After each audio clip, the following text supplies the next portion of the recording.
യജമാനനേൽപ്പിച്ച വേലയുമായി പോകാം സുവിശേഷ പോർക്കളത്തിൽ. യജമാനനേൽപ്പിച്ച വേലയുമായി പോകാം സുവിശേഷ പോർക്കളത്തിൽ. കരുതുവാനും നിന്നെ കാക്കുവാനും കൂടെ വരും നിൻ യജമാനനായി. കരുതുവാനും നിന്നെ കാക്കുവാനും കൂടെ വരും നിൻ യജമാനനായി. ഞങ്ങളും ക്രൂശിക്കപ്പെട്ട ക്രിസ്തുവിനെ പ്രസംഗിക്കുന്നു. ദൈവത്തിന് സ്തോത്രം. ഫിലദൽഫിയ സഭയ്ക്കുള്ള ദൂതിൽ തുടർന്ന് കാണുന്നത് വായിക്കാം. 9 വാക്യം വായിക്കാം. യഹൂദരല്ലാതിരിക്കെ യഹൂദരെന്ന് കളവായി പറയുന്ന ചിലരെ ഞാൻ സാത്താൻ്റെ പള്ളിയിൽ നിന്ന് വരുത്തും. അവർ നിന്റെ കാൽക്കൽ വന്ന് നമസ്കരിപ്പാനും ഞാൻ നിന്നെ സ്നേഹിച്ചു എന്ന് അറിവാനും സംഗതി വരുത്തും. ദൈവത്തിന് സ്തോത്രം. നിനക്ക് മുന്നോട്ടുള്ള ഗതിയിൽ 2 ഓബ്സ്റ്റക്കിൾസ് ഉണ്ട്, രണ്ട് തടസ്സങ്ങളുണ്ട്. നിനക്ക് മുൻപിൽ 2 തടസ്സങ്ങൾ നിൽക്കുന്നു. എന്തെല്ലാമാണ്? ഒന്ന്, നിനക്ക് അല്പമേ ശക്തിയുള്ളൂ. നിനക്ക് മറ്റുള്ളവരേതുപോലുള്ളതായ വിദ്യാഭ്യാസമില്ല, മറ്റുള്ളവരേതുപോലുള്ളതായ ആത്മീയ പരിജ്ഞാനമില്ല, മറ്റു പലർക്കും ഉള്ളതുപോലുള്ളതായ ആത്മീയ പാരമ്പര്യമില്ല, മറ്റു പലർക്കും ഉള്ളതുപോലെ നിനക്ക് വേണ്ടി പ്രാർത്ഥിക്കാൻ ആരുമില്ല. അല്പമേ ശക്തിയുള്ളൂ. എന്നാൽ മകനെ, നീ സംശയിക്കേണ്ട. നീ അതങ്ങ് അഡ്മിറ്റ് ചെയ്താൽ മതി, അത് സമ്മതിച്ചാൽ മതി. എനിക്ക് അല്പമേ ശക്തിയുള്ളൂ കർത്താവേ, എനിക്ക് കഴിവില്ല. നിങ്ങളൊക്കെ ആ സത്യം അംഗീകരിക്കണം. ആ സത്യം അംഗീകരിച്ച് കർത്താവിനോട് പറയണം, കർത്താവേ എനിക്ക് കഴിവില്ല, കർത്താവേ ഞാൻ ബലഹീന മനുഷ്യനാണ്, ഞാൻ പ്രാപ്തിയില്ലാത്തൊരു മനുഷ്യനാണ്, ഞാൻ ഭീരുവായൊരു മനുഷ്യനാണ്, കർത്താവേ ഞാൻ അല്പപ്രാണിയാണ്. എൻ്റെ കർത്താവേ, എനിക്ക് മറ്റ് അനേകം ദൈവമക്കളെ പോലുള്ളതായ കഴിവോ പ്രാപ്തിയോ ശക്തിയോ ഇല്ല. ദൈവത്തിന് സ്തോത്രം. അനേകം ദൈവമക്കൾക്ക് സംഘടനാശേഷിയുള്ളവരുണ്ട്, ബോധനിശ്ചയമുള്ളവരുണ്ട്. ദൈവത്തിന് സ്തോത്രം. ജീവിതത്തിൽ പല പല നേട്ടങ്ങൾ നേടിയവരുണ്ട്. അതുപോലൊന്നും എനിക്കൊന്നും അഭിമാനിക്കാൻ വകയില്ല. പിന്നിലേക്ക് തിരിഞ്ഞു നോക്കിയാൽ അഭിമാനിക്കാൻ എനിക്കൊന്നുമില്ല. ദൈവത്തിന് സ്തോത്രം. ഇതാണ് നാം പറയേണ്ടത്. അല്പമേ ശക്തിയുള്ളൂ. അത് ജീവിതത്തിൽ കർത്താവിന് വേല ചെയ്യുന്നതിന് ഒരു തടസ്സമാണ്, അതൊരു വിഘ്നമാണ്, തടസ്സമായി നിൽക്കുകയാണ്.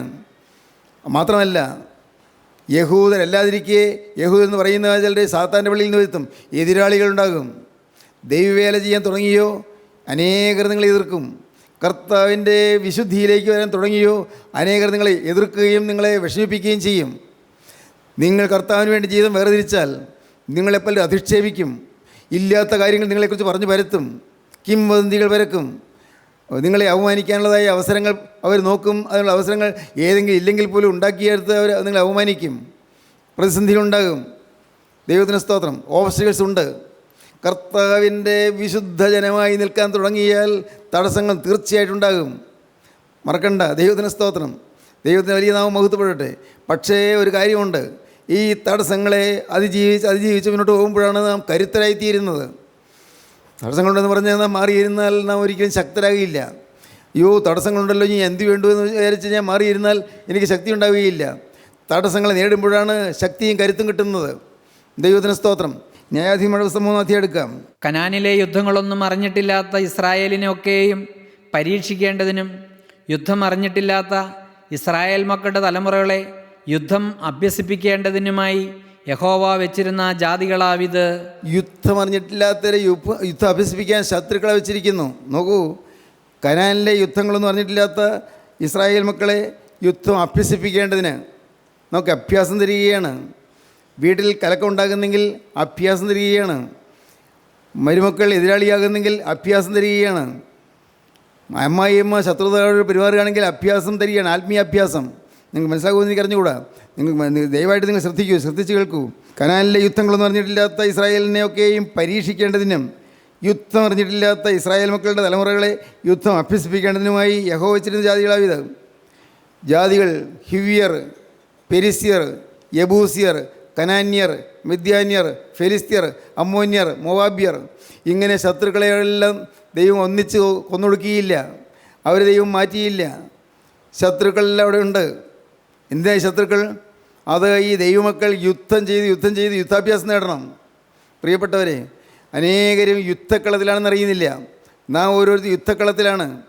നമ്മുടെ ജീവിതത്തിൽ വരുന്നതായ എതിർപ്പുകളും പോരാട്ടങ്ങളും പരീക്ഷണങ്ങളുമെല്ലാം യുദ്ധം ചെയ്യാനുള്ള പരിശീലന കളരിയാണ്. ദൈവത്തിന് സ്തോത്രം. നിരന്തരം നാം വേട്ടയാടപ്പെടുമ്പോൾ, നിരന്തരം അധിക്ഷേപത്തിന് വിധേയരായിത്തീരുമ്പോൾ, നിരന്തരം പരിഹാസവും പുച്ഛവും നമ്മുടെ നേരെ വരുമ്പോൾ നാം അതിനെ നമ്മുടെ ആത്മാവിൽ അതിനെ എതിർക്കാൻ കരുത്ത് കിട്ടുന്നു. അവരെ എതിർക്കാനല്ല, അതിനെ എതിർക്കാൻ. സത്യമായി പറയുന്നതാണോ എന്ന് നാം ചിന്തിച്ച് സത്യമാണെങ്കിൽ തിരുത്തണം. നമ്മെക്കുറിച്ച് ആരെങ്കിലും ഇല്ലാത്തത് പറഞ്ഞാൽ അത് എന്തെങ്കിലും സത്യമുണ്ടോ എന്ന് നോക്കണം. നമ്മെക്കുറിച്ച് ആരെങ്കിലും കുറ്റം പറഞ്ഞാൽ അതിൽ എന്തെങ്കിലും സത്യമുണ്ടോ എന്ന് നോക്കണം. സത്യം ഉണ്ടെങ്കിൽ തിരുത്തിയേ പറ്റൂ. അത് നമുക്ക് നന്മയ്ക്കാണ്. അപ്പോൾ ശത്രുക്കൾ നമ്മളെക്കുറിച്ച് പറഞ്ഞ പരിഹാസം പോലും നമുക്ക് നന്മയ്ക്കായി തീരും. നമ്മളെക്കുറിച്ച് അവമതിപ്പോടുകൂടി സംസാരിച്ചതുപോലെ നമുക്ക് നന്മയ്ക്കായി തീരും. കർത്താവിന് സ്തോത്രം. നാം ചിന്തിക്കുകയാണ്, ആ പറഞ്ഞതിൽ എന്തെങ്കിലും കാര്യമുണ്ടോ? ആ പറഞ്ഞയാളൊരു പക്ഷേ എൻ്റെ ശത്രുവായിരിക്കാം, അദ്ദേഹം സുവിശേഷത്തെ എതിർക്കുന്നയാളായിരിക്കും. പക്ഷേ ആ പറഞ്ഞതിനകത്ത് എന്തെങ്കിലും സത്യമുണ്ടോ ചിന്തിക്കണം. സത്യമൊന്നും ഇല്ലെന്ന് കണ്ടാലോ ദൈവത്തെ സ്തുതിക്കണം. കർത്താവേ, കാരണം എന്താണ്? നിങ്ങളെക്കൊണ്ട് എല്ലാ തിന്മയും കളവായി പറയുമ്പോൾ നിങ്ങൾ ഭാഗ്യവാന്മാർ, നിങ്ങളുടെ പ്രതിഫലം സ്വർഗ്ഗത്തിൽ വലുതാകൊണ്ട് സന്തോഷിച്ച് ഉല്ലസിപ്പീൻ. തിന്മ പറഞ്ഞത് കളവായിട്ടാണ് പറഞ്ഞത്. നമുക്ക് സമ്പത്ത് കിട്ടുകയാണ്, നമുക്ക് സമ്മാനം കിട്ടുകയാണ്, നമുക്ക് പ്രതിഫലം കിട്ടുകയാണ്. കർത്താവിന് സ്തോത്രം. അതുകൊണ്ട് യുദ്ധാഭ്യാസം ലഭിക്കുകയാണ്, പോരാട്ടത്തിനുള്ള വീര്യം ലഭിക്കുകയാണ്, ശത്രുവിനോട് യുദ്ധം ചെയ്യാനുള്ള വീര്യം ലഭിക്കുകയാണ്. അങ്ങനെ ഇസ്രായേൽ മക്കൾക്ക് യുദ്ധാഭ്യാസം കൊടുക്കുന്നതിന് വേണ്ടി ദൈവം ചില ജാതികളെ വെച്ചിരുന്നു. പുറപ്പാട് പുസ്തകം 23-ാം അധ്യായം 29-ാം വാക്യം വായിക്കാം. പുറപ്പാട് 23:29. ദേശം ശൂന്യമാകാതെയും കാട്ടുമൃഗം നിനക്ക് ബാധയായി പെരുകാതെയും ഇരിപ്പാൻ ഞാൻ അവരെ ഒരു സംവത്സരത്തിനകത്ത് നിന്റെ മുമ്പിൽ നിന്ന് ഓടിച്ചു കളകയില്ല. നിശ്ചിത കാലയളവിന് അകം അവ ശത്രുക്കളെ ഓടിച്ചു കളയുകയില്ല. കാരണം അവർ ഓടിച്ചു കളഞ്ഞാൽ കാട്ടുമൃഗം പെരുകും. മനസ്സിലാകുന്നു പ്രിയപ്പെട്ടവരെ? ഇന്ന് പരീക്ഷയിൽ നാം തോറ്റുകൊണ്ടിരിക്കുകയാണ്. സ്കൂളിലെ പരീക്ഷയല്ല, അംഗപരീക്ഷയല്ല. ഇന്ന് പാപത്തിൻ്റെ പരിശോധനകളിൽ നാം തോറ്റുകൊണ്ടിരിക്കുന്നു. എന്നാൽ പെട്ടെന്ന് ഇതിൽ ജയം കിട്ടുന്നില്ല. പേടിക്കേണ്ട പ്രിയപ്പെട്ടവരെ, ഭയപ്പെടേണ്ട. നമുക്ക് യുദ്ധാഭ്യാസം തന്നുകൊണ്ടിരിക്കുകയാണ്. ആ വാക്യം ഒന്നുകൂടി വായിച്ചാൽ നമുക്ക് ഒന്നുകൂടി വ്യക്തമാകും. ദേശം ശൂന്യമാകാതെയും കാട്ടുമൃഗം നിനക്ക് ബാധയായി പെരുകാതെയും ഇരിപ്പാൻ കാട്ടുമൃഗങ്ങൾ നിങ്ങൾക്ക് ബാധയായി പെരുകാതെയും ഇരിപ്പാൻ ഞാൻ അവരെ ഒരു സംവത്സരത്തിനകത്ത് നിന്റെ മുമ്പിൽ നിന്ന് ഓടിച്ചു കളകയില്ല. ഒരു സംവത്സരത്തിനകത്ത് അവർ ഓടിച്ചു കളകയില്ല. ഒരു നിശ്ചയ സമയം അവർ നിന്നുകൊള്ളട്ടെ. ദൈവം ഞാൻ അനുവദിച്ചിരിക്കുകയാണ്. നിൻ്റെ എതിരാളികൾ നിശ്ചയ സമയം വരെ അവർ നിന്നെ എതിർത്തുകൊള്ളട്ടെ. ഞാൻ അനുവദിച്ചിരിക്കുകയാണ്. ഈ പ്രതിസന്ധി നിനക്ക് കുറച്ചു കാലം ഉണ്ടായിട്ടെ, നല്ലതാണ്. എന്തുകൊണ്ട്? നിനക്ക് ഇതിൽ നിന്ന് പെട്ടെന്ന് ഈ ജാതികളെ മാറ്റിക്കളഞ്ഞാൽ കാട്ടുമൃഗങ്ങൾ പെരുകും. ഇപ്പോൾ ഉള്ളതിനേക്കാൾ കൂടുതൽ പ്രശ്നങ്ങളുണ്ടാകും. അതുകൊണ്ട് കാട്ടുമൃഗം പെരുകി നിനക്ക് ആ ബാധയായി തീരാതിരിക്കാൻ ഈ ജാതികളെ ഹിവ്യർ, ബൂസിർ, അമ്മന്യർ, മോവാബ്യർ തുടങ്ങിയുള്ളവരെ ഞാൻ പെട്ടെന്ന് മാറ്റുന്നില്ല. ന്യായാധിപന്മാരുടെ പുസ്തകം 2-ാം അധ്യായം 20-ാം വാക്യം മുതൽ വായിക്കാം. അങ്ങനെ യഹോവയുടെ കോപം ഇസ്രായേലിൻ്റെ നേരെ ജ്വലിച്ചു. ഈ ജാതി അവരുടെ പിതാക്കന്മാരോട് ഞാൻ കൽപ്പിച്ചിട്ടുള്ള എൻ്റെ നിയമം ലംഘിച്ച് എൻ്റെ വാക്ക് കേൾക്കായകയാൽ അവരുടെ പിതാക്കന്മാർ അനുസരിച്ച് നടന്ന യഹോവയുടെ വഴിയിൽ ഇവരും അനുസരിച്ച് നടക്കുമോ ഇല്ലയോ എന്ന് ഇസ്രായേലിനെ പരീക്ഷിക്കേണ്ടതിന് ഞാനും യോശുവ മരിക്കുമ്പോൾ വിട്ടേച്ചു പോയ ജാതികളിൽ ഒന്നിനെയും ഇനി അവരുടെ മുമ്പിൽ നിന്ന് നീക്കിക്കളകയില്ല എന്ന് അവൻ അരുളി ചെയ്തു. അങ്ങനെ യഹോവ ജാതികളെ വേഗത്തിൽ നീക്കിക്കളയാതെയും യോശുവയുടെ കയ്യിൽ ഏൽപ്പിക്കാതെയും വെച്ചിരുന്നു. സ്തോത്രം. വളരെ വ്യക്തമാണ്. ഇന്ന് നിങ്ങൾ പലരും പോരാടുന്നവരാണ്. പാവത്തോട് പോരാടുന്നു. ചീത്ത ചിന്തകൾ വരുന്നു, മാറുന്നില്ല. ദൂഷിച്ച വികാരങ്ങൾ വരുന്നു, മാറുന്നില്ല. ചില നീരസങ്ങളും കയ്പുകളും പൊന്തി വരുന്നു, മാറുന്നില്ല. ക്ഷമിക്കണമെന്നുണ്ട്, പക്ഷേ ക്ഷമിക്കാൻ പറ്റുന്നില്ല. ഉള്ളിൽ വൈരാഗ്യം വരുന്നു, മാറുന്നില്ല. ചില കാര്യങ്ങൾ മുൻചൂണ്ടി വരുന്നു, മാറുന്നില്ല. ചിലപ്പോൾ കോപിക്കേണ്ടെന്നൊക്കെ തീരുമാനിച്ചു, പക്ഷേ കോപം പിന്നെയും വരുന്നു, മാറുന്നില്ല. എന്താ കാരണം? ദൈവത്തിന് സ്തോത്രം. നിങ്ങൾ ഭയപ്പെടേണ്ട. ഒരു കാര്യം ചെയ്യൂ. നിങ്ങൾക്ക് കർത്താവ് അത് മാറാനുള്ള യുദ്ധാഭ്യാസം തരികയാണ്. മാറാനുള്ളതായ കൃപ കർത്താവ് തരികയാണ്. ഇന്നിവിടെ ഇരിക്കുന്ന അനേകം പേര്, യുവാക്കളെ കേൾക്കുന്ന അനേകം പേര് വിചാരങ്ങളിലെ വികാരങ്ങളിലെല്ലാം പാവം വന്നുകൊണ്ടിരിക്കുന്നു. മോഹങ്ങളിലും ആഗ്രഹങ്ങളിലും പാവം വന്നുകൊണ്ടിരിക്കുന്നു. അയ്യോ, മാറുന്നില്ലല്ലോ എന്ന്. എന്തെല്ലാമോ ഒക്കെ നാവിൽ വന്ന് അരുതാത്ത വാക്കുകൾ വരുന്നു. പുറത്ത് പറയുന്നില്ലെങ്കിലും വാക്ക് നാവിൻ്റെ തുമ്പത്ത് വരുന്നു. പറയുന്നില്ല. അയ്യോ, എന്താ എനിക്കിങ്ങനെ വരുന്നത്? മനസ്സ് പേടിക്കുന്നു. പലരും വന്ന് പറയുന്ന കാര്യമായി പറയുന്നത്. ഒരിക്കലും ചിന്തിക്കാത്ത ചില വാക്കുകളൊക്കെ നാവിന്മേൽ വരുന്നു.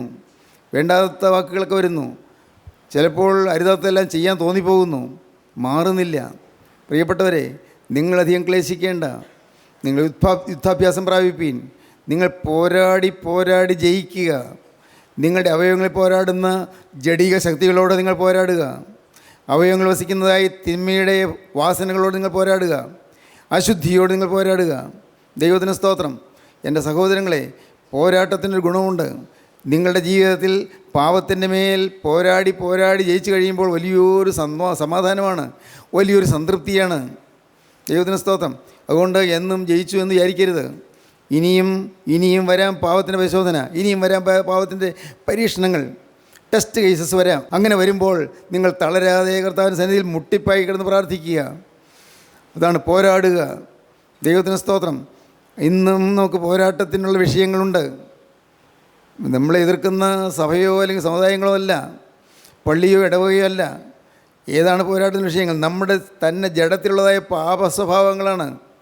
അത്യാഗ്രഹങ്ങൾ, ദുർമോഹങ്ങൾ, സ്വാർത്ഥതകൾ, സ്വയപ്രശംസകൾ, സ്വയമഹത്വങ്ങൾ, ചിലരുള്ള ഈർഷ്യ, ചിലരുള്ളതായ നീരസം, ചില കാര്യങ്ങളുള്ളതായ കടുംപിടുത്തം. കർത്താവേ ദൈവത്തിന് സ്തോത്രം. ദിവ്യാഗ്രഹം, ഇങ്ങനെ അനേകം കാര്യങ്ങൾ. എല്ലാറ്റിനും കൂടുതലായി അഹങ്കാരം. ഇതെല്ലാം നാം പോരാടി ജയിച്ച് കയറേണ്ടതാണ്. ഒറ്റ ദിവസം കൊണ്ടെല്ലാം മാറി നിങ്ങൾ വിചാരിക്കരുത്. ഇന്ന് ജയം കിട്ടിയെന്നുള്ളത് നിങ്ങൾ തൃപ്തിപ്പെടരുത്. ഇന്ന് നിങ്ങൾക്ക് കോപം മാറി, ഇന്ന് കോപിക്കാനിട വന്നെങ്കിലും കോപിച്ചില്ല, നല്ലത്. പക്ഷേ അതുകൊണ്ട് നിങ്ങൾ തൃപ്തിപ്പെടരുത്. എൻ്റെ സഹോദരങ്ങളെ, നിങ്ങൾ കാര്യം ചെയ്യൂ. നിങ്ങൾ കർത്താവിൻ്റെ സന്നിധിയിലേക്ക് നിങ്ങളുടെ ആ കോപ സ്വഭാവവുമായി നിങ്ങൾ കടന്നു ചെല്ലൂ. കർത്താവേ, ഞാൻ ശ്രമിച്ചിട്ടും പറ്റുന്നില്ലല്ലോ, ഞാൻ പ്രാർത്ഥിച്ചിട്ട് ഈ കോപം മാറുന്നില്ലല്ലോ, ഞാൻ പെട്ടെന്ന് ചുണ്ടിയായി പോകുന്നല്ലോ, പെട്ടെന്ന് എനിക്ക് മർക്കണമുഷ്ടി വരുന്നല്ലോ, പെട്ടെന്ന് എനിക്ക് കടുംപിടുത്തം വരുന്നല്ലോ, കർത്താവേ പെട്ടെന്ന് ചുണ്ടി വരുന്നല്ലോ, കോപം വരുന്നല്ലോ. നിങ്ങളിത് പറഞ്ഞുകൊണ്ട് കർത്താവിൻ്റെ സന്നിധിയിൽ വീണ് കിടക്കുക. കർത്താവിൽ നിന്ന് കൃപ പ്രാപിക്കുകയോളം വീണ് കിടക്കുക. എൻ്റെ ദൈവത്തിന് സ്തോത്രം. അത്ഭുതങ്ങൾ നടക്കും. നിങ്ങളുടെ അശുദ്ധ വികാരങ്ങൾ വെച്ചുകൊണ്ട് കർത്താവിൻ്റെ അടുക്കിലേക്ക് ചെല്ലുക. മ്ലേച്ഛമായ മോഹങ്ങൾ വെച്ചുകൊണ്ട് കർത്താവിൻ്റെ മുമ്പിലേക്ക് ചെല്ലുക. കർത്താവേ, ഞാൻ അശുദ്ധനായ ഒരു മനുഷ്യൻ, ഞാൻ പാവിയായ ഒരു സ്ത്രീ. കർത്താവേ, വേണ്ട വിചാരിച്ചെങ്കിൽ എൻ്റെ ചിന്തകൾ കാട് കയറി പോകുന്നു, എൻ്റെ മോഹചിന്തകൾ അശുദ്ധിയിലേക്ക് നീങ്ങുന്നു. എൻ്റെ കർത്താവേ, നീ എന്നെ സഹായിച്ചേ പറ്റൂ. കർത്താവേ, ഞാൻ ആവശ്യക്കാരായി വരികയാണ്. കർത്താവേ, ഞാൻ അത്യാവശ്യക്കാരിയായി വരികയാണ്, നീ എന്നെ സഹായിച്ചേ പറ്റൂ. ഇങ്ങനെ നിങ്ങൾ പ്രാർത്ഥിച്ചുകൊണ്ട് കർത്താവിൻ്റെ ഇതിലേക്ക് ചെല്ലുമ്പോൾ വ്യക്തമായി കർത്താവ് നിങ്ങൾക്ക് ജയം തരും, അത്ഭുതമായ വിജയം തരും. ഇത് നിങ്ങളൊന്ന് പരീക്ഷിച്ച് നോക്കൂ. ദൈവത്തിന് സ്തോത്രം. ഇതൊരു പോരാട്ട ജീവിതമാണ്, പോരാട്ട ജീവിതം. അപ്പോസ്തലനായ പൗലോസ് എഫേസ്യർക്ക് ലേഖനം എഴുതുമ്പോൾ പറയും, നമുക്ക് പോരാട്ടമുള്ളത് ജഡരക്തങ്ങളോടല്ല. എഫേസ്യർ 6:10 മുതൽ നമുക്ക് പോരാട്ടമുള്ളത് ജഡരക്തങ്ങളോടല്ല, മനുഷ്യരോടല്ല നമ്മുടെ പോരാട്ടം. എല്ലാവർക്കും കൊണ്ട് പോരാട്ടം, എല്ലാവർക്കും കൊണ്ട് യുദ്ധം. നമുക്ക് പോരാട്ടമുള്ളത് ജഡരക്തങ്ങളോടല്ല. പിന്നെ എന്തിനോടാണ്? വാഴ്ചകളോടും അധികാരങ്ങളോടും അന്ധകാരത്തിന് ലോക അധിപതികളോടും സ്വർലോകങ്ങൾ ദുഷ്ടാത്മസേനയോടും അത്രേ. സ്വർലോകം വെച്ചാൽ ആയാറിൽ പതിയിരിക്കുന്ന ദുഷ്ടാത്മസേനയോടും അത്രേ. അവിടെ സ്വർലോകം എന്ന് പറഞ്ഞാൽ സ്വർഗത്തെക്കുറിച്ചല്ല പറയുന്നത്. സ്വർഗ്ലോകങ്ങളിലെ ആയാറിൽ പതിയിരിക്കുന്ന ദുഷ്ടാത്മസേനയോട് പോരാട്ടമുണ്ട്. പ്രിയപ്പെട്ടവരെ, നിങ്ങൾ മനസ്സിലാക്കുന്നുണ്ടോ? നിങ്ങൾ ഭാര്യയും ഭർത്താവും തമ്മിൽ പിണങ്ങി, സാരമില്ലെന്ന് ഓർത്തു. പക്ഷേ അന്നേരം ചിരിച്ചുകൊണ്ട് കുറേയേറെ ദുരാത്മാക്കൾ നിങ്ങളുടെ മുറിയിലുണ്ട്. അന്നേരം രസിച്ച് സന്തോഷിച്ചുകൊണ്ട് ദുരാത്മാക്കൾ പറയലുണ്ട്. അവനിങ്ങനെ എരിക്കൂട്ടി കൊടുത്തുകൊണ്ടിരിക്കും. ഒരു വാക്ക് ഭർത്താവ് പറഞ്ഞാൽ 2 വാക്ക് ഭാര്യയ്ക്ക് പറയാൻ തക്കവണ്ണം വാക്കുകൾ കൊടുത്തുകൊണ്ടിരിക്കും. പിശാചാണ് ചെയ്യുന്നത്. കോപമുണ്ടാക്കും, വാശിയുണ്ടാക്കും, വഴക്കുണ്ടാക്കും. ഇത് നിങ്ങൾ മനസ്സിലാക്കിയാൽ, പിശാചാണല്ലോ വന്നിരിക്കുന്നത് മനസ്സിലാക്കിയാൽ ഉടനെ നിങ്ങൾക്ക് രക്ഷപ്പെടാം. അയ്യോ, എനിക്ക് കോപം ഉണ്ടാക്കുന്ന പിശാചാണല്ലോ, അസത്യത്തിലേക്ക് നയിക്കുന്ന പിശാചാണല്ലോ, ലോക സ്നേഹത്തിലേക്ക് എന്നെ കൊണ്ടുപോകുന്ന പിശാചാണല്ലോ, കർത്താവ് ലോകത്തിൻ്റെ ഇമ്പങ്ങളിലേക്കും ലോകത്തിൻ്റെ വെറുക്കുത്തുകളിലേക്കും എന്നെ ആകർഷിക്കുന്ന പിശാചാണല്ലോ. ആ ചിന്ത നിങ്ങൾക്കുണ്ടെങ്കിൽ നിങ്ങളപ്പോൾ പ്രാർത്ഥിക്കും, കർത്താവെ രക്ഷിക്കണമേ. അങ്ങനെയാണ് പോരാടുന്നത്. നമുക്ക് പോരാട്ടമുള്ളത് ജഡരക്തങ്ങളോടല്ല, ശരീരവും രക്തവുമുള്ള മനുഷ്യരോടല്ല, വാഴ്ചകളോടും അധികാരങ്ങളോടും ഈ അന്ധകാരത്തിൻ്റെ ലോക അധിപതികളോടും സ്വർലോകങ്ങൾ ദുഷ്ടാത്മസേനയോടും അത്രയും. അതുകൊണ്ട് നമുക്ക് പോരാട്ടമുള്ളത് ജഡരക്തങ്ങളോടല്ല, വാഴ്ചകളോടും അധികാരങ്ങളോടും ഈ അന്ധകാരത്തിൻ്റെ ലോകാധിപതികളോടും സ്വർലോകങ്ങളിലെ ദുഷ്ടാത്മസേനയോടും അത്രേ. അതുകൊണ്ട് നിങ്ങൾ ദുർദിവസത്തിൽ എതിർപ്പാനും, നിങ്ങൾക്ക് കഷ്ടതയും പരീക്ഷയൊക്കെ വരുന്ന കാലങ്ങൾ ദുർദിവസമാണ്, ദുർദിവസം, ചീത്ത ദിവസമാണ്. ദുർദിവസത്തിൽ നിങ്ങൾ തളർന്നു പോകരുത്, എതിർക്കണം. ദുർദിവസത്തിൽ ഓരോ മനുഷ്യർക്കും ദുർദിവസങ്ങളുണ്ട്, ചില ദുരിതം പിടിച്ച ദിവസങ്ങളുണ്ട്. ദുർദിവസത്തിൽ നിങ്ങൾ തളർന്നു പോകരുത്. അതുകൊണ്ട് നിങ്ങൾ ദുർദിവസത്തിൽ എതിർപ്പാനും സകലവും സമാപിച്ചിട്ട് ഉറച്ചു നിൽപ്പാനും കഴിയേണ്ടതിന്, എല്ലാം അവസാനിപ്പിച്ചിട്ട് ഉറച്ചു നിൽപ്പാൻ കഴിയണം. യുദ്ധമെല്ലാം കഴിഞ്ഞു, പിന്നീട് ഉറച്ചു നിൽക്കണം. യുദ്ധം കഴിഞ്ഞ് വീട് കിടക്കുകയല്ല. യുദ്ധം കഴിഞ്ഞ് പട്ടുപോവുകയല്ല, യുദ്ധം കഴിഞ്ഞ് വാളേൻ്റെ വെട്ടേറ്റ വീട് കിടക്കുകയല്ല. യുദ്ധം കഴിഞ്ഞ് എന്താ ചെയ്യുന്നത്? നിങ്ങൾ ഉറച്ചു നിൽക്കണം. അതുകൊണ്ട് നിങ്ങൾ ദുർദിവസത്തിൽ എതിർപ്പ് നിൽക്കാനും സകല സമാപിച്ചിട്ട് ഉറച്ചു നിൽക്കാൻ കഴിയേണ്ടതിന് ദൈവത്തിൻ്റെ സർവായുധവർഗം എടുത്തുകൊള്ളുവിൻ. ദൈവത്തിൻ്റെ സർവായുധങ്ങൾക്ക് എടുത്തുകൊള്ളുകയും. ദൈവത്തിന് സ്തോത്രം. നിങ്ങളുടെ അരയ്ക്ക് സത്യം കെട്ടിയും നീതി എന്ന കവചം ധരിച്ചും നീതി എന്ന കവചം ധരിച്ചും സമാധാന സുവിശേഷത്തിനായുള്ള ഒരുക്കം കാലിനെ ചെരിപ്പാക്കി സുവിശേഷത്തിനായുള്ള ഒരുക്കം കാലിന് ചെരിപ്പാക്കിയും എല്ലാറ്റിനും മീതെ ദുഷ്ടന്റെ തീയമ്പുകളെയൊക്കെയും കെടുക്കുവാൻ തക്കതായ വിശ്വാസം എന്ന പരിചയം എടുത്തുകൊണ്ട് നിൽപ്പിൻ. തീയമ്പുകളെ ഒക്കെയും കെടുത്തി കളയുവാൻ കഴിയുന്നതായ വിശ്വാസം എന്ന പരിചയം എടുത്തുകൊണ്ട് നിൽപ്പീൻ. രക്ഷ എന്ന ശിരസ്ത്രം ഹെൽമെറ്റ്, രക്ഷ എന്ന ശിരസ്ത്രവും ദൈവവചനമെന്ന ആത്മാവിന്റെ വാളും കൈക്കൊള്ളുവിൻ. ഒരു വാളുണ്ടായിരിക്കണം, ദൈവവചനം കയ്യിൽ, വചനം ഉണ്ടായിരിക്കണം. ദൈവത്തിന് സ്തോത്രം. വചനം ഉണ്ടായിരിക്കണം. ദൈവവചനം എന്ന ആത്മാവിൻ്റെ വാളും കൈക്കൊള്ളുവീൻ. സ്തോത്രം. ജീവിക്കുന്ന രക്തസാക്ഷി എന്ന് പറഞ്ഞൊരു പുസ്തകമുണ്ട്. നല്ല പുസ്തകമാണ്. എഴുതിയ റിച്ചാർഡ് ഉംബ്രാൻഡ്. അദ്ദേഹം 13 വർഷം റുമേനിയയിലെ ജയിലിൽ കിടന്നു. സുവിശേഷം പ്രസംഗിച്ചുകൊണ്ട് മാത്രം. സുവിശേഷം പ്രസംഗിച്ച ഒറ്റ കാരണം കൊണ്ട് അദ്ദേഹത്തെ ജയിലിലിട്ടു. അദ്ദേഹം ആ 13 വർഷവും അദ്ദേഹത്തിന് ഒന്ന് വേദപുസ്തകം വായിക്കാൻ വേദപുസ്തകം കൊടുത്തില്ല, യാതൊന്നും കൊടുത്തില്ല. ആ മുറിക്കകത്തേക്ക് വല്ലപ്പോഴും ഭക്ഷണം കൊടുക്കും, അതുമാത്രം. മുറിയിൽ 13 വർഷം. ദൈവത്തിന് സ്തോത്രം. പ്രിയപ്പെട്ടവരെ, ആ മുറിയുടെ ചുമരുകളിൽ ചെറിയ വിള്ളലുണ്ടാക്കും. ആ ചെറിയ തുളകൾ, ആ തുളയിൽ കൂടി എലിയെ കടത്തിവിടും. എലി ഇദ്ദേഹത്തിൻ്റെ ശരീരത്തിൽ കടിക്കും. ഒരിക്കൽ ഞാൻ കണ്ടില്ല, തിരുവനന്തപുരത്ത് അദ്ദേഹം വന്നിരുന്നു, പറഞ്ഞു കേട്ടു. അദ്ദേഹത്തിൻ്റെ ശരീരത്തിലെ എലി കടിച്ച പാടുകളെല്ലാം കാണാം. എലി കടിച്ച് പറിച്ച പാടുകൾ. എലികൾ കൂട്ടമായി കടന്നു വരുന്നു, കടിച്ചു പറിക്കുന്നു. ഇതിൽ യാതനയേറ്റ് കിടന്നു. അദ്ദേഹം പറഞ്ഞ സാക്ഷ്യമുണ്ട്. അപ്പോഴെല്ലാം ഞാൻ കാണാതെ പിടിച്ച വേദവാക്യങ്ങളായിരുന്നു എനിക്ക് സഹായമായത്. വചനമാണ് എന്നെ സഹായിച്ചത്. വചനം കൊണ്ട് ഞാൻ ശത്രുവിനെ നേരിട്ടു. വചനത്തിൽ അടിയുറച്ച് നിന്നു. ദൈവത്തിന് സ്തോത്രം. ഞാൻ കൂടി ഒന്ന് പറഞ്ഞോട്ടെ, നിങ്ങൾ എന്നും മുടങ്ങാതെ വേദപുസ്തകം വായിക്കുന്ന എത്ര പേരുണ്ട്? മുടങ്ങാതെ, ഒരു കാരണവശാലും മുടക്കം വരാതെ വേദപുസ്തകം വായിക്കുന്നവർ, മുടക്കം വരാതെ പ്രാർത്ഥിക്കുന്നവർ എത്ര പേരുണ്ട്? തനിയെ ഇരുന്ന് പ്രാർത്ഥിക്കുന്നവർ എത്ര പേരുണ്ട്? ഞാൻ ചോദിക്കട്ടെ, നമ്മുടെ വീടുകളിൽ കുടുംബ പ്രാർത്ഥന ഇല്ലാത്ത കുടുംബങ്ങൾ ഇപ്പോഴുണ്ടല്ലോ. നമ്മുടെ കൂട്ടായ്മയിലുള്ള അനേകം പേരുടെ കുടുംബങ്ങളിൽ കുടുംബ പ്രാർത്ഥന ഇല്ലല്ലോ. എന്ത് സങ്കടകരമായി. ഇതൊക്കെ പറയാറുള്ള കാര്യങ്ങളല്ലേ. കുടുംബ പ്രാർത്ഥനയില്ല പല വീടുകളിലും. പ്രാർത്ഥിക്കണം. ഞാനെല്ലാം വിശദമായിട്ട് പറയാറുള്ള കാര്യമല്ലേ. എന്നും രാവിലെ എഴുന്നേറ്റ് അപ്പനും അമ്മയും മക്കളും കുഞ്ഞുങ്ങളും എല്ലാവരും, ഇത് പിഞ്ചു കുഞ്ഞുണ്ടെങ്കിൽ ആ കുഞ്ഞിനെയും മടിയിരുത്തിക്കൊണ്ട്, ആ കുഞ്ഞിനെയും എടുത്തുകൊണ്ട് വന്ന് പ്രാർത്ഥനയ്ക്കിരിക്കണം. പാട്ട് പാടണം, വേദപുസ്തകം വായിക്കണം, ക്രമമായിട്ട് വായിക്കണം. ഒരു ദിവസം എന്നാണെങ്കിൽ പിന്നെ അടുത്ത ദിവസം അടുത്ത അധ്യായം വേദപുസ്തകം വായിക്കണം. അത് കഴിഞ്ഞ് നമ്മുടെ ക്രമപ്രകാരമുള്ള കൗമനമസ്കാരങ്ങൾ ചൊല്ലണം. അതായത് സഭയ്ക്ക് ഉള്ളതായ പ്രാർത്ഥനകൾ. ഏത് സഭയിലാണോ നിങ്ങൾ നിൽക്കുന്നത്, നിങ്ങളുടെ സഭയിൽ ഉള്ള അനുവർത്തിച്ച് വരുന്ന പ്രാർത്ഥനകൾ. ദൈവത്തിന് സ്തോത്രം. അത് കഴിഞ്ഞ് ആരെങ്കിലും 1, 2, 3 അത് സമയമുള്ളതുപോലെ തനത് പ്രാർത്ഥന ചൊല്ലണം, പ്രാർത്ഥിക്കണം. തനത് പ്രാർത്ഥന, എക്സ്റ്റംബർ പ്രയർ. പക്ഷേ ഇത് കഴിഞ്ഞു, അതുകൊണ്ട് പോയില്ല, തീർന്നില്ല. നിങ്ങൾക്ക് ഓരോരുത്തർക്കും ഒരു സെപ്പറേറ്റായി വേറൊരു പ്രത്യേക സമയം വേണം. ഏകാന്തമായിരിക്കാനും സമയം. തനിയെ ഇരുന്ന് പ്രാർത്ഥിക്കണം, തനിയെ മാറിയിരുന്ന് പ്രാർത്ഥിക്കണം. അത് ഒരു കാരണവശാലും മുടക്കരുത്. പറ്റുമെങ്കിൽ ഏതാണ്ട് ഒരു സമയത്ത് തന്നെയായിരിക്കണം. രാവിലെ ഒരു 7 മണിക്കാണ് തനിയെ ഇരുന്ന് പ്രാർത്ഥിക്കുന്നതെങ്കിൽ പിറ്റേ ദിവസം 7 മണിക്ക്. കാരണം എന്താണെന്നറിയാമോ? നിങ്ങൾക്ക് കേട്ടാൽ അത്ഭുതം തോന്നും. അപ്പോൾ കർത്താവ് നിങ്ങളെ പ്രതീക്ഷ അവിടെ വന്നിരിക്കുന്നുണ്ടാവും. എന്നും നിങ്ങൾ തനിയെ ഇരുന്ന് പ്രാർത്ഥിക്കുന്ന സമയത്ത് യേശുക്രിസ്തു അവിടെ വന്ന് കാത്തിരിക്കുകയായിരിക്കും. നിങ്ങൾക്ക് വേണ്ടി കാത്തിരിക്കുകയായിരിക്കും. നിങ്ങളറിയുന്നില്ല. നിങ്ങളുടെ ഓരോ സപ്ലിക്കേഷൻസ്, നിങ്ങളുടെ ഓരോ ആവശ്യങ്ങൾ കേൾക്കാൻ കർത്താവ് ഇങ്ങനെ കാത്തിരിക്കുകയാണ്. ഓരോന്നും നിങ്ങൾ പറയുന്നത് കേൾക്കാൻ കർത്താവ് കാത്തിരിക്കുകയാണ്. കർത്താവ് കാത്തിരുന്നിട്ട് കർത്താവ് വേദനയോടെ എഴുന്നേറ്റ് പോകേണ്ട വരരുത്. നിങ്ങൾ ഇരുന്ന് പ്രാർത്ഥിച്ചു കൊള്ളണം. അപ്പോൾ നിങ്ങൾക്ക് തനിയെ ഇരുന്ന് വേദപുസ്തകം വായിക്കാം. അപ്പോൾ നിങ്ങൾക്ക് തനിയെ ഇരുന്ന് നിങ്ങൾക്ക് മറ്റുള്ളവർക്ക് വേണ്ടി പ്രാർത്ഥിക്കാം. ഓരോ വിഷയങ്ങൾ, പ്രാർത്ഥനാ വിഷയങ്ങൾ ഒന്നൊന്നായി ഓർത്ത് പ്രാർത്ഥിക്കാം. വീട്ടിലുള്ളവർക്ക് വേണ്ടി പ്രാർത്ഥിക്കാം, കൂട്ടായ്മയുള്ളവർക്ക് വേണ്ടി പ്രാർത്ഥിക്കാം, ദൈവവേലയ്ക്ക് വേണ്ടി പോകുന്നവർക്ക് വേണ്ടി പ്രാർത്ഥിക്കാം. ദൈവത്തിന് സ്തോത്രം. രോഗികൾക്ക് വേണ്ടി പ്രാർത്ഥിക്കാം, ഹോസ്പിറ്റലായിരിക്കുന്നവർക്ക് വേണ്ടി പ്രാർത്ഥിക്കാം. പ്രാർത്ഥനയ്ക്കുള്ള സമയമാണ്. അത് കഴിഞ്ഞ് ജീവിതത്തിൽ പോയ പാപങ്ങളെല്ലാം അപ്പോൾ ഓർത്ത് ഓരോന്ന് എണ്ണി പറഞ്ഞ്, നിസ്സാരമായ വാക്കുകളായിരിക്കാം, അത് എണ്ണി പറഞ്ഞ് ദൈവത്തോട് മാപ്പ് ചോദിച്ചുകൊണ്ട് പ്രാർത്ഥിക്കുക. കർത്താവിന് സ്തോത്രം. അങ്ങനെ ഒരു പ്രാർത്ഥനാ ജീവിതം നമുക്ക് വേണം. തിരുവചനം വായിക്കണം, നിർബന്ധമായും വായിക്കണം. ദൈവത്തിന് സ്തോത്രം.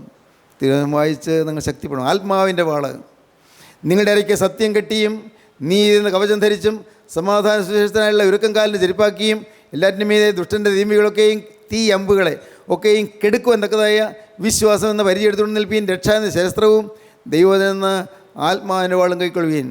ആത്മാവിൽ ജാഗരിച്ചും പ്രാർത്ഥിച്ചും കൊണ്ട് സകല വിശുദ്ധന്മാർക്കും എനിക്ക് വേണ്ടി പ്രാർത്ഥനയിൽ പൂർണ്ണ സ്ഥിരത കാണിപ്പീൻ. അപ്പോസ്തലനായ പൗലോസ് എഫേസ്യർക്ക് പറയുകയാണ്, എഫേസ്യസിലെ സഭയ്ക്കുള്ള ദൂത്. ദൈവത്തിന് സ്തോത്രം. സഹോദരങ്ങളെ, ആത്മീയ ജീവിതം സന്തോഷകരമാണ് കേട്ടോ, സമാധാനമാണ് കേട്ടോ. ആത്മീയ ജീവിതം പുഷ്ടിയുള്ളതാണ്, അത് പ്രശാന്ത മോഹനമാണ്, അത് മധുരമാണ്. കർത്താവിനോടുള്ള ജീവിതം മധുരമാണ്. ഈ ഭൂമിയിൽ വെച്ച് കർത്താവിൻ്റെ ഭാഗത്തിലിരിക്കുന്ന നമുക്ക് മധുരമായില്ലെങ്കിൽ അക്കരെ ചെല്ലുമ്പോൾ എങ്ങനെ കർത്താവിൻ്റെ ഭാഗത്തിലിരിക്കാൻ പറ്റും? ഇവിടെ വെച്ച് കർത്താവിൻ്റെ വചനം കേൾക്കുന്ന നമുക്ക് മധുരമായില്ലെങ്കിൽ അവിടെ ചെല്ലുമ്പോൾ മാലാഖമാരുടെ വൃന്ദങ്ങളിൽ നിന്നുകൊണ്ട് കർത്താവിനെ എങ്ങനെ നമുക്ക് സ്തുതിക്കാൻ പറ്റും? ഒരു ദിവസം പോകണമല്ലോ, വേണ്ടേ? ഒരു ദിവസം പോകണമല്ലോ, ഒരു ദിവസം അക്കരയ്ക്ക് പറന്ന് പോകണമല്ലോ. ഇവിടെ വെച്ച് ഈ ആത്മാവിൻ്റെ സൗഭാഗ്യം അനുഭവിക്കുക, ഈ ആത്മാവിൻ്റെ സന്തോഷം അനുഭവിക്കുക. ദൈവത്തിന് സ്തോത്രം. ഇവിടെ വെച്ച് ദൈവത്തിൻ്റെ സ്നേഹം അനുഭവിക്കുക. ഈ കിട്ടുന്ന സ്നേഹം സൗജന്യമായി ലഭിച്ച സൗജന്യമായി കൊടുത്തുകൊള്ളുക.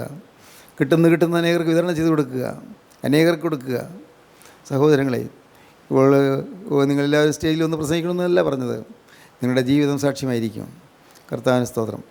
നമ്മുടെ തലകളെ നമുക്ക് ഉണക്കാം, നമ്മുടെ കണ്ണുകളെ അടയ്ക്കാം. ഹല്ലേലൂയ. ദൈവത്തിന് സ്തോത്രം. വ്യക്തമായ തീരുമാനം നിങ്ങൾ എടുക്കുന്നുണ്ടോ നിങ്ങൾ ചിന്തിക്കൂ. ക്രിസ്തുവിൻ്റെ വചനത്തിന് പ്രാധാന്യം കൊടുക്കും നിങ്ങൾ ചിന്തിക്കുന്നുണ്ടോ? നിങ്ങൾ ഓർത്ത് നോക്കൂ. നിങ്ങളുടെ ജീവിതത്തിൽ നിഷ്ഠയോടുകൂടി ജീവിക്കും നിങ്ങൾ തീരുമാനിക്കുന്നുണ്ടോ? നിഷ്ഠയോടുകൂടിയ ജീവിതം, പാപത്തിൻ്റെ പൊടിയേശാത്ത ജീവിതം, അണുപോലും പാപം വരാത്ത ജീവിതം, പിശാചിനോട് എതിർത്ത് നിൽക്കുന്ന ജീവിതം, സാത്താൻ്റെ തന്ത്രങ്ങളോട് എതിർത്ത് നിൽക്കുന്ന ജീവിതം, ആത്മാവിൻ്റെ വാളാകും തിരുവചനം കയ്യിലേന്തുന്ന ജീവിതം, യേശുവിനെ സ്തുതിച്ച് മഹത്വപ്പെടുത്തുന്ന ജീവിതം. സ്തോത്രം.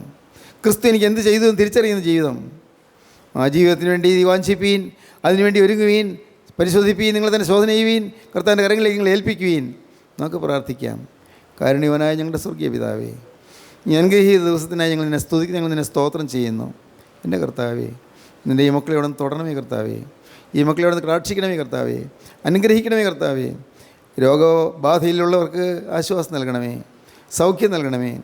മനസ്സ് ഭാരപ്പെട്ട് നുറുങ്ങി വലഞ്ഞിരിക്കുന്നവർക്ക് സമാധാനം നൽകണമേ. എല്ലാവരെയും എൻ്റെ യേശുവിനെ തൃപ്പാദങ്ങൾ ചേർത്തണയ്ക്കണമേ, തിരുനാമം മഹത്വപ്പെടുത്തണമേ. യേശുവിൻ നാമത്തിൽ തന്നെ ആമീൻ. ഹല്ലേലൂയ.